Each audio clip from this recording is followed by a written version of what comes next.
जरा सोचिए, आप सुबह उठते ही न्यूज देखते हैं और एक हेडलाइन पढ़ते हैं, सेंसेक्स 1000 पॉइंट्स ऊपर चढ़ गया।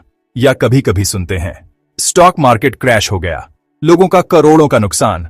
लेकिन क्या आपने कभी सोचा है कि ये स्टॉक मार्केट होता क्या है? ये सेंसेक्स क्या है? लोग इससे पैसे कैसे कमाते हैं और कैसे खो देते हैं?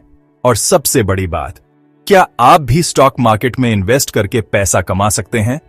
अगर ये सब सवाल आपके दिमाग में भी घूम रहे हैं तो आज का ये वीडियो सिर्फ आपके लिए है, क्योंकि इस वीडियो के एंड तक आपको स्टॉक मार्केट का वो ज्ञान मिलने वाला है जिसके बाद आपको किसी और वीडियो को देखने की जरूरत महसूस नहीं होगी।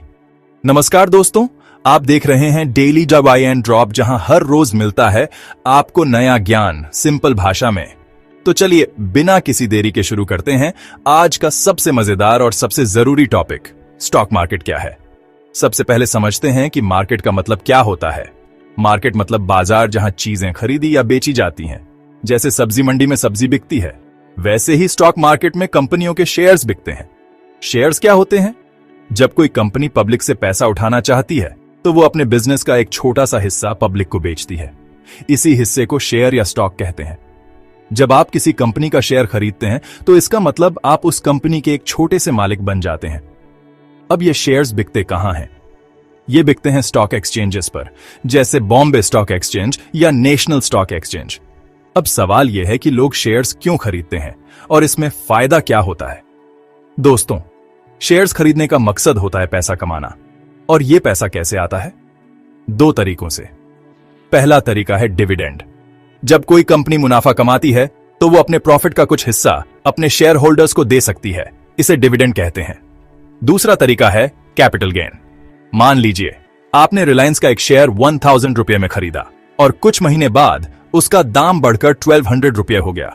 तो अगर आप उस समय उस शेयर को बेच देते हैं तो आपको 200 रुपये का मुनाफा होता है। इसे ही कैपिटल गेन कहते हैं। लेकिन दोस्तों, हर चीज के दो पहलू होते हैं। जैसे मुनाफा होता है वैसे ही नुकसान भी हो सकता है। अगर वही रिलायंस का शेयर 1000 से गिरकर 800 हो गया और आपने बेच दिया तो 200 का नुकसान हो गया। इसलिए स्टॉक मार्केट को समझना बहुत जरूरी है। बिना समझे पैसा लगा देना मतलब अंधेरे में तीर मारना। अब आप सोच रहे होंगे कि शेयर के दाम बढ़ते या गिरते क्यों हैं? इसका जवाब है डिमांड और सप्लाई। अगर किसी कंपनी का फ्यूचर स्ट्रांग लग रहा है तो ज्यादा लोग उसके शेयर्स खरीदना चाहेंगे, जिससे उसका प्राइस बढ़ेगा।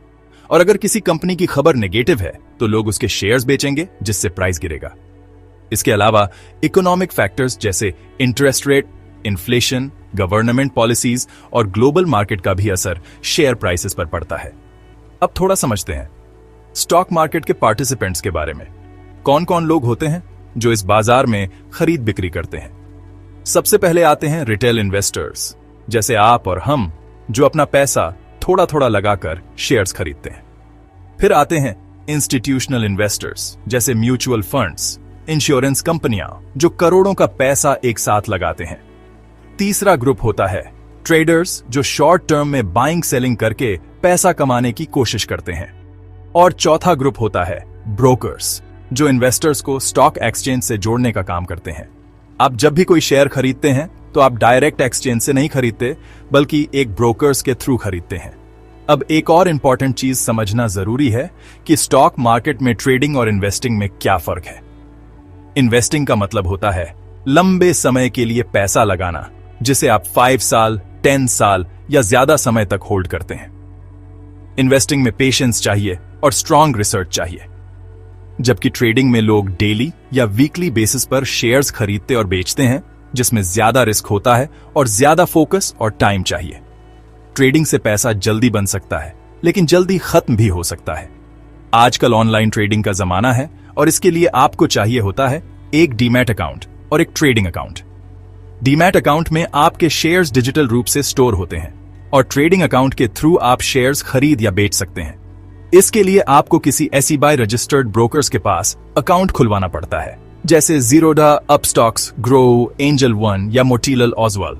SEB का फुल फॉर्म है securities and exchange board of India, और यही बॉडी है जो स्टॉक मार्केट को रेगुलेट करती है, ताकि कोई फ्रॉड ना हो और इन्वेस्टर्स का पैसा सेफ रहे। अगर SEBI ना हो तो मार्केट में अनेक तरह के स्कैम्स हो सकते हैं, जैसा कि हमने 1992 में हर्षद मेहता स्कैम में देखा था। अब सवाल ये उठता है कि स्टॉक मार्केट में इन्वेस्ट करने से पहले किन चीजों का ध्यान रखना चाहिए। सबसे पहली चीज, अपने गोल्स को समझो। अगर आपका गोल 5 साल बाद एक कार लेना है तो उसके हिसाब से इन्वेस्ट करो।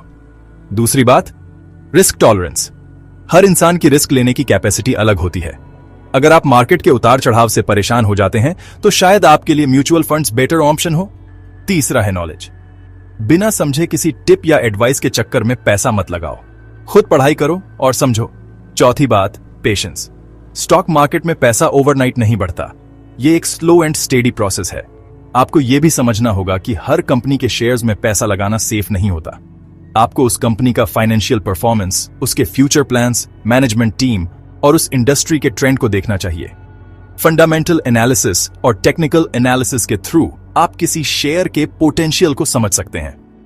फंडामेंटल एनालिसिस में आप कंपनी के प्रॉफिट लॉस, रेवेन्यू, डेट जैसे नंबर्स देखते हैं, जबकि टेक्निकल एनालिसिस में चार्ट्स और पैटर्न्स के जरिए प्राइस मूवमेंट का अंदाजा लगाते हैं। स्टॉक मार्केट में एक और कॉन्सेप्ट होता है आईपीओ, यानी इनिशियल पब्लिक ऑफरिंग। जब कोई प्राइवेट कंपनी पहली बार पब्लिक से पैसा उठाकर अपना शेयर बेचती है तो उसे आईपीओ कहते हैं। आईपीओ में लोग इन्वेस्ट करके लिस्टिंग के दिन पैसा कमा सकते हैं या फिर लंबे समय के लिए भी उसमें इन्वेस्ट कर सकते हैं।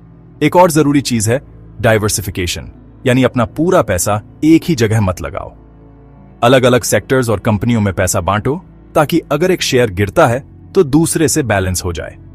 स्टॉक मार्केट में कई लोगों ने पैसा बनाया है, जैसे राकेश झुनझुनवाला, जिनके इन्वेस्टमेंट डिसीजन एक मिसाल बने। उन्होंने पेशेंस और रिसर्च के साथ इन्वेस्ट करके अपनी एक पहचान बनाई। लेकिन मार्केट में कई लोगों ने पैसा गंवाया भी है, सिर्फ इसलिए क्योंकि उन्होंने बिना समझे इन्वेस्टिंग की। इसलिए हमेशा नॉलेज और डिसिप्लिन के साथ ही स्टॉक मार्केट में कदम रखो। और हां, एक और इंपॉर्टेंट बात, इमोशंस। स्टॉक मार्केट में फियर और ग्रीड सबसे बड़े दुश्मन होते हैं। जब मार्केट गिरता है तो लोग डरकर शेयर्स बेच देते हैं, और जब मार्केट चढ़ रहा होता है तो ग्रीड में ज्यादा पैसा लगा देते हैं। दोनों सिचुएशंस में नुकसान होने के चांसेस बढ़ जाते हैं। इसलिए हर डिसीजन लॉजिक और एनालिसिस के बेसिस पर लो। तो दोस्तों, अब आप समझ गए होंगे कि स्टॉक मार्केट सिर्फ एक बाजार नहीं है, बल्कि एक ऐसा प्लेटफॉर्म है जहां सही सोच, सही समझ और पेशेंस के साथ पैसा बनाया जा सकता है। स्टॉक मार्केट एक शॉर्टकट नहीं है, लेकिन लॉन्ग टर्म में वेल्थ बनाने का एक पावरफुल जरिया जरूर है। अगर आपने इस वीडियो को ध्यान से देखा है तो अब आपको शेयर मार्केट से जुड़े बेसिक से लेकर एडवांस्ड तक लगभग सब कुछ समझ आ गया होगा। अगर आप चाहते हैं कि हम आपके लिए ऐसे ही प्रैक्टिकल और यूजफुल वीडियोस और बनाते रहें, तो इस वीडियो को लाइक करके हमें मोटिवेट जरूर करें। और अगर अब तक आपने हमारे चैनल डेली GYN ड्रॉप को सब्सक्राइब नहीं किया है तो अभी कर लीजिए, क्योंकि यहां मिलता है रोज का ज्ञान एकदम आसान भाषा में। वीडियो पसंद आया हो तो कमेंट में लिखना न भूलें। अब स्टॉक मार्केट मेरा भी फ्रेंड है। मिलते हैं अगले वीडियो में एक नए टॉपिक के साथ। तब तक के लिए जय हिंद।